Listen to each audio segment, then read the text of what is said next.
Recording in progress. Vamos lá. Dando continuidade, então, ao nosso tema de estudos, no nosso último encontro, na última reunião, a gente começou a refletir sobre esse que é chamado de oitavo grupo de discípulos que são aceitos e consagrados. Então, a gente vai ver um pouquinho, a gente fala um pouquinho do que é ser um discípulo aceito. Quem não pôde assistir está no nosso canal, então eu aconselho que assista. E hoje a gente vai falar um pouquinho de como é feita qual é a tarefa imediata e como pode ser feita essa transição, ou o que é esperado de um discípulo já consagrado. Então, resumidamente, o que eles precisam fazer, esse grupo? Eles precisam, suas opiniões, pesquisas, muitas vezes eles são líderes de seus grupos.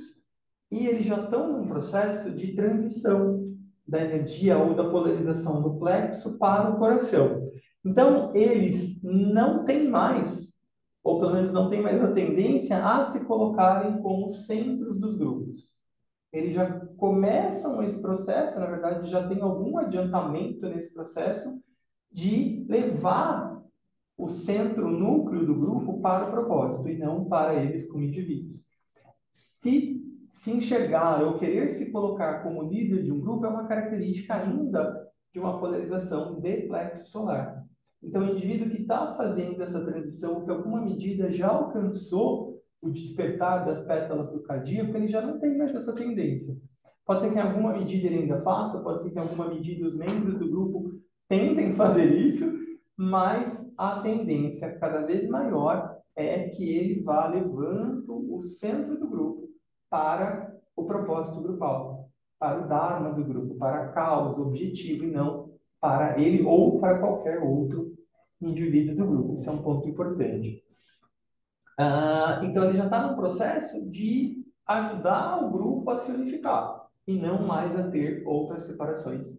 Como são típicas ainda, embora com boa vontade, as separações ainda são típicas das fases anteriores. Outro ponto importante, ele vai tentar fazer a coisa se tornar mais simples. Ele vai tentar diminuir a complexidade dos temas. Nem sempre é fácil, né? A gente estuda textos que não são fáceis, então tentar fazê-los mais claros depende de um adiantamento maior. E aí, claro, a gente não pode deixar de pensar no Cristo, que era a máxima expressão disso tudo, que conseguia reduzir temas tão complexos, profundos, em parábolas. Né? O Leonardo da Vinci, em uma de suas frases mais célebres, diz que o máximo da sofisticação é a simplicidade. Então, aqui, nesse ponto, a gente deve buscar por essa simplicidade. Não uma simplicidade simplista, rasa, mas uma simplicidade que seja profunda, que seja cheia de significado, que consiga sintetizar. Talvez a palavra mais correta até do que simplicidade seja síntese. Né? Se consiga sintetizar grandes ensinamentos profundos de forma que seja mais compreensível para o grupo. Senão não faz sentido, né? Se não for assim. Então, lembre-se, eles estão começando a mudar do plano da mente inferior para o superior. O discípulo começa a compreender que a mente inferior, com sua multiplicidade de diferenciações, análises e abordagens complexas, é apenas uma fase do caminho. E agora ele se depara com uma profunda simplicidade. Por quê? Porque a natureza da alma é unidade. Então, uma mente que é muito separatista, tem muito conhecimento, mas é separatista, ela está no nível da mente ainda, está ocupando o papel dela. Mas num dado momento, o discípulo precisa sair dessa complexidade mental, erudição, e ir para um ponto maior de síntese, que seja todo, ou pelo menos grupo abarcante. Esse é um tremendo desafio, porque tem a ver com níveis de consciência. Tem a ver com construir mesmo a ponte do Tacarana, da mente superior, da mente inferior, perdão, para a mente superior. Isso fica muito claro. Tem várias pessoas que eu sigo, por exemplo, que são estudantes de teosofia que têm muito conhecimento. Mas muitas vezes falta um pouco dessa síntese. Não estou querendo criticar, não é isso, mas é que retrata muito isso, de faltar um pouco essa síntese. E aí produz um tipo de linguagem que separa dos outros. E se coloca como alguém que tem mais conhecimento, se coloca como alguém que sabe mais, e por isso está, teoricamente, num posto mais avançado. A gente sabe que não é assim. É uma fase, é importante que seja desenvolvida, mas não é a fase final. É importante a gente lembrar disso.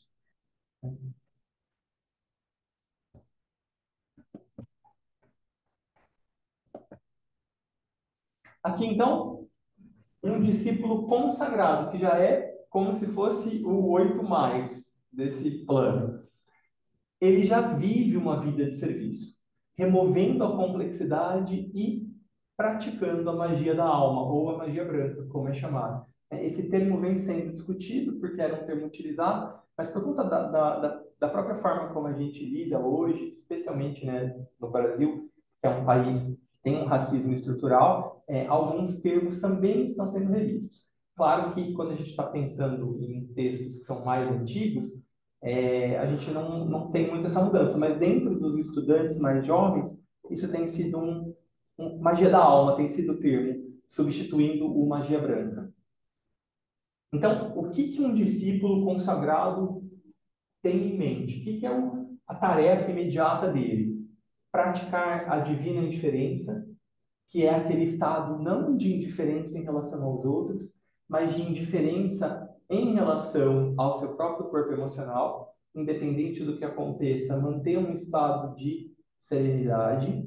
Isso é muito avançado, mas a gente precisa treinar e enxergar que é possível que isso aconteça.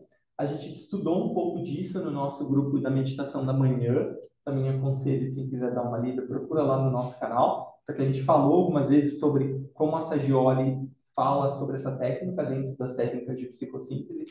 E por mais que a gente possa pensar que ainda está longe da gente, é legal a gente já começar a cultivar essa ideia que ela é possível, né? Porque se a gente não alcançar nessa encarnação, a gente já vai ter pelo menos construído uma base para daqui uma ou duas ou três, dependendo da gente, do nosso esforço, a gente conseguir de fato expressar essa divina diferença.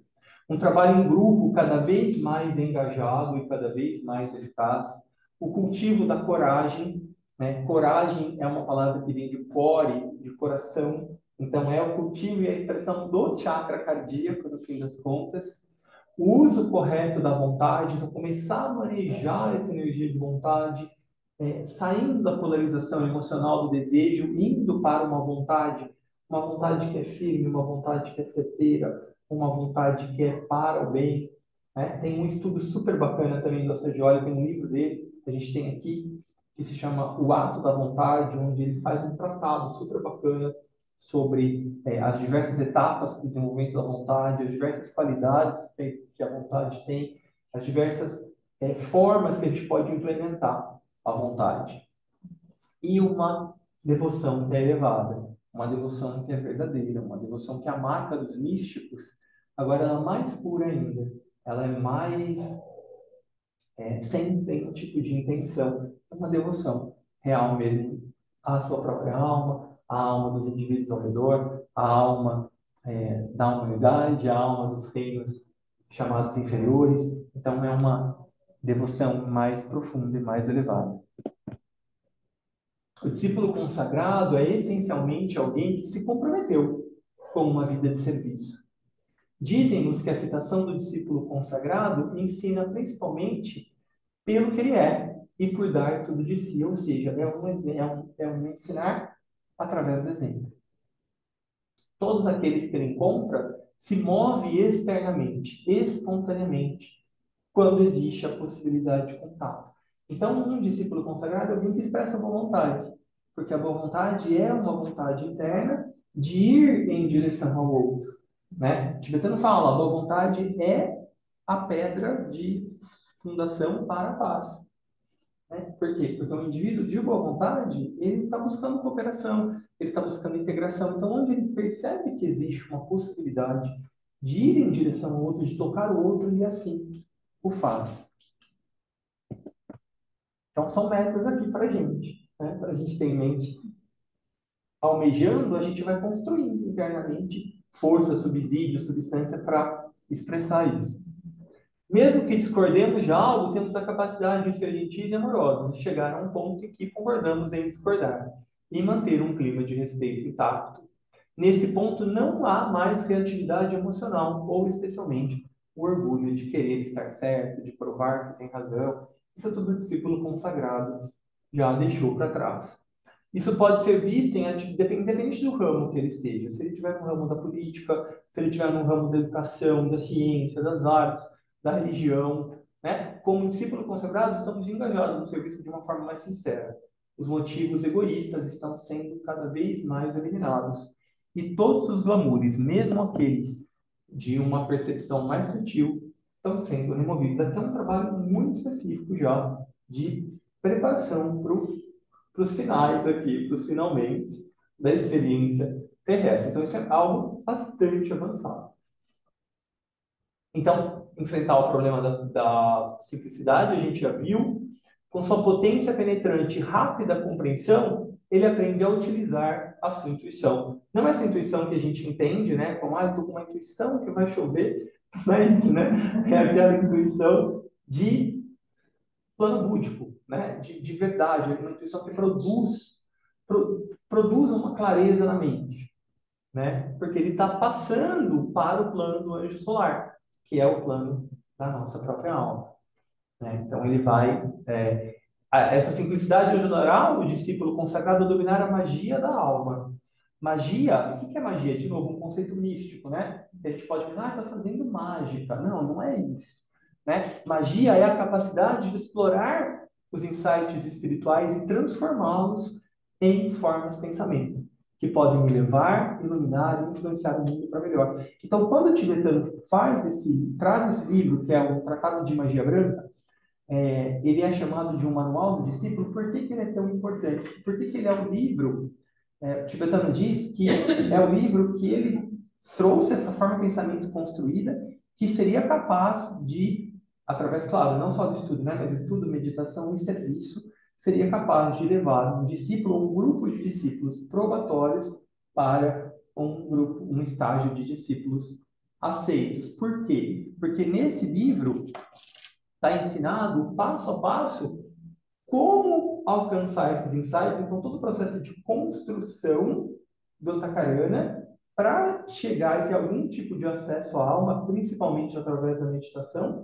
E uma vez que esse acesso seja feito, que ele aconteça, na medida que for, a gente ter a capacidade de transformar esse acesso, construir uma forma de pensamento que vai revestir essa ideia e então, como grupo, a gente procurar manifestar essa forma de pensamento através de uma fala, de uma escrita, de um ensinamento e principalmente da experiência prática, porque é assim que a gente consegue elevar, iluminar e influenciar o mundo para melhor, fazendo essa ponte entre o mundo das ideias e o mundo da manifestação, que não precisa ser física, né?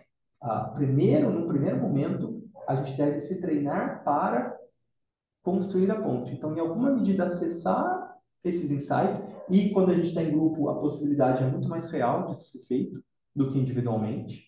E então, a gente dar corpo, revestir, criar formas de pensamento, que essa ideia, que é uma ideia em geral de inspiração do Ashram, ela possa ter um revestimento através do serviço grupal de reflexão, para então a construção de uma forma de pensamento que vai se juntar a outras e, igual a gente fala, né, numa analogia, nuvens que se encontram precipitam chuva, formas de pensamento com a mesma qualidade, com o mesmo teor, com o mesmo significado, se encontram e então podem produzir mudanças no mundo. Mudanças em quem? Através daqueles indivíduos que têm posições de destaque no mundo e que têm algum tipo de receptividade. Talvez não para construir esse tipo de coisa, mas que conseguem ser inspirados por formas de pensamento no nível de subplanos um pouco mais densos. Então, por isso a importância do nosso trabalho, da gente tentar, através da meditação, alcançar certos insights,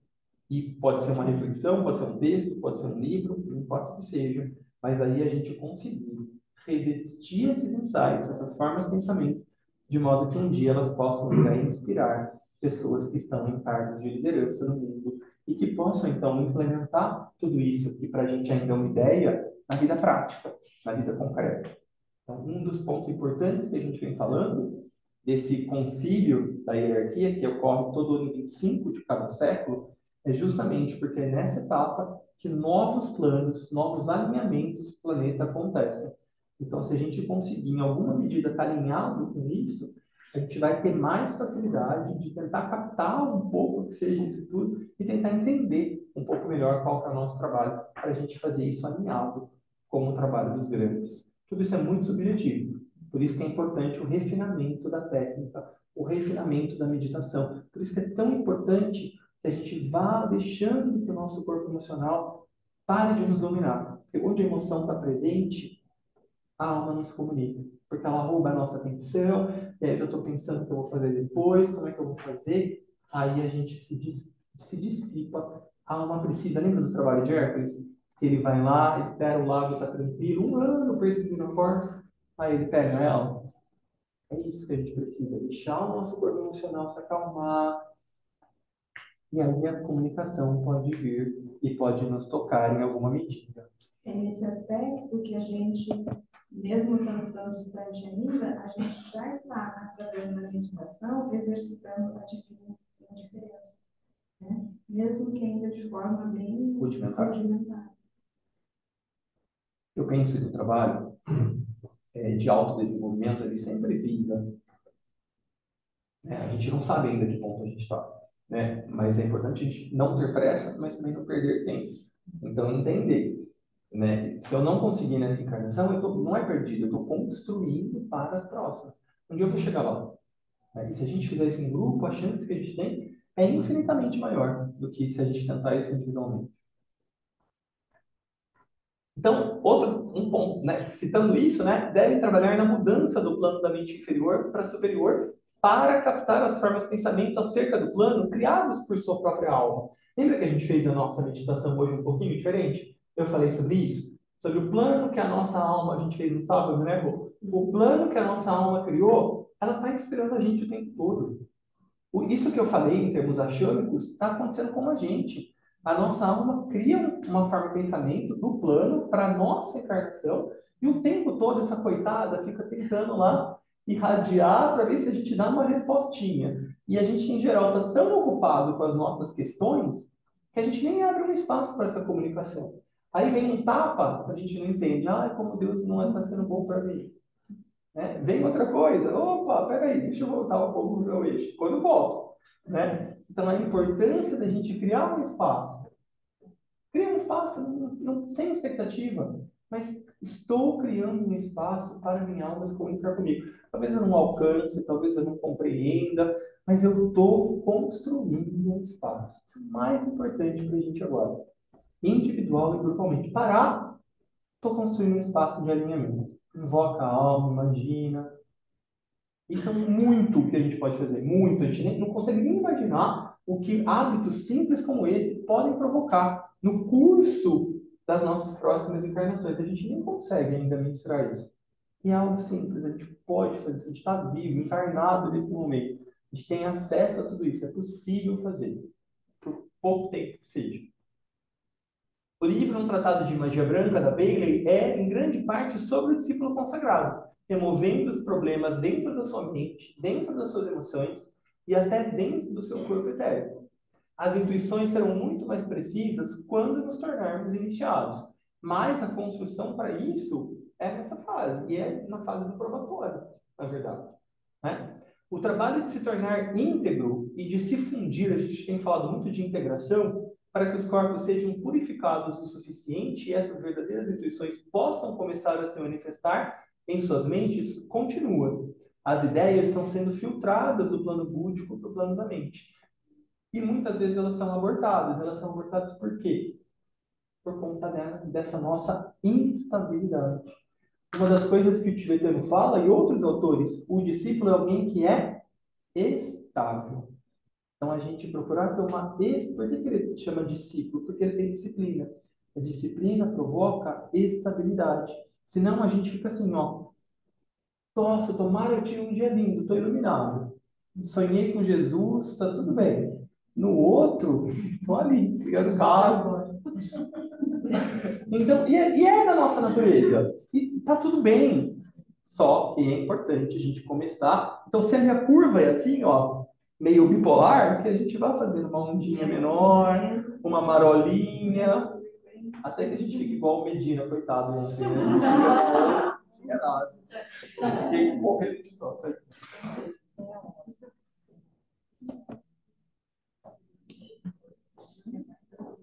Vamos então rapidinho, só passar por isso aqui.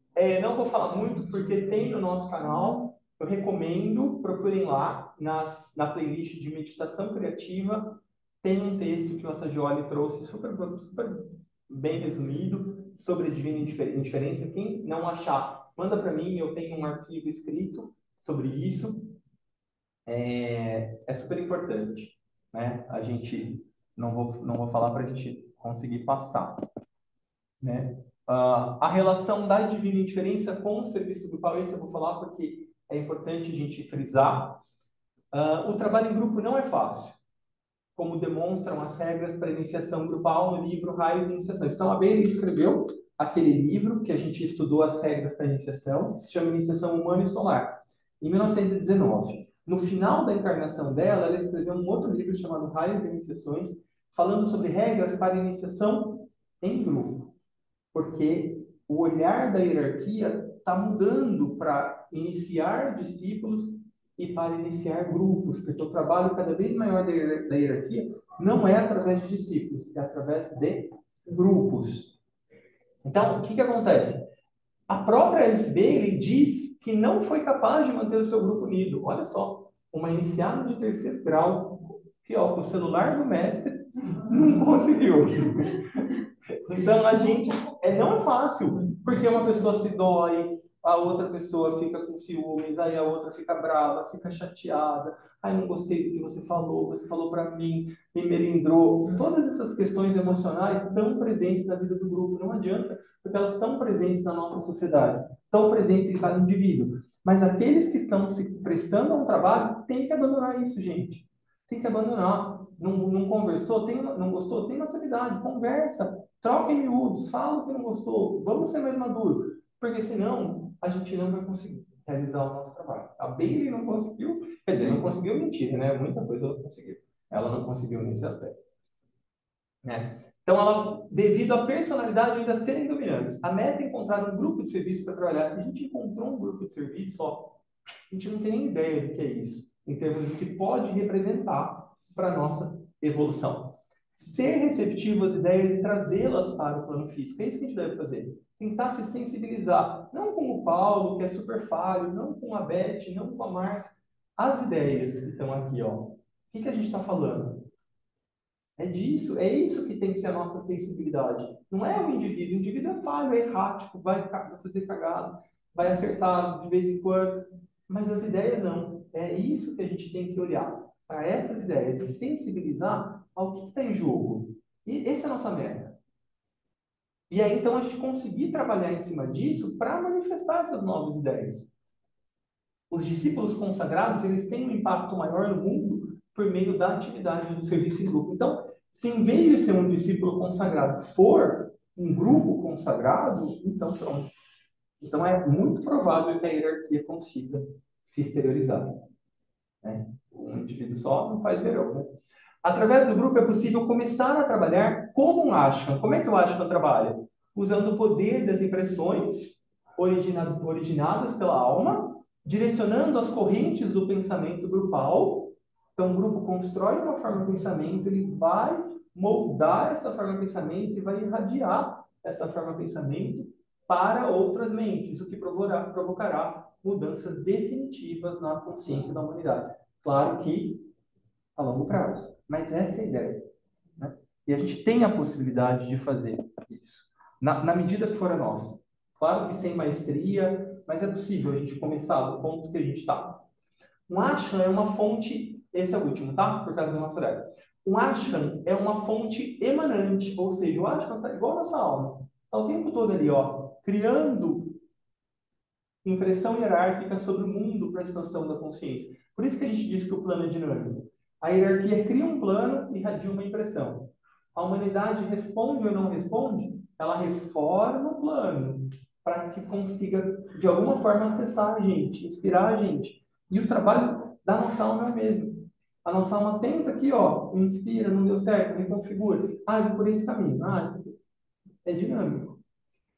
Olha só aquilo que eu comentei na semana passada, né? Há uma declaração que havia apenas 400 discípulos consagrados no mundo na época da Bailey, e havia 2 bilhões de pessoas. Então, até brinquei, né? Se a gente hoje tem 8 bilhões, então talvez a gente tenha pelo menos 1.600 discípulos consagrados no mundo. Mas eu estou brincando, eu acredito pessoalmente que esse número seja maior, porque a gente, enquanto humanidade, evoluiu nesses 80 anos. Muitas conquistas foram feitas, muito desenvolvimento foi feito.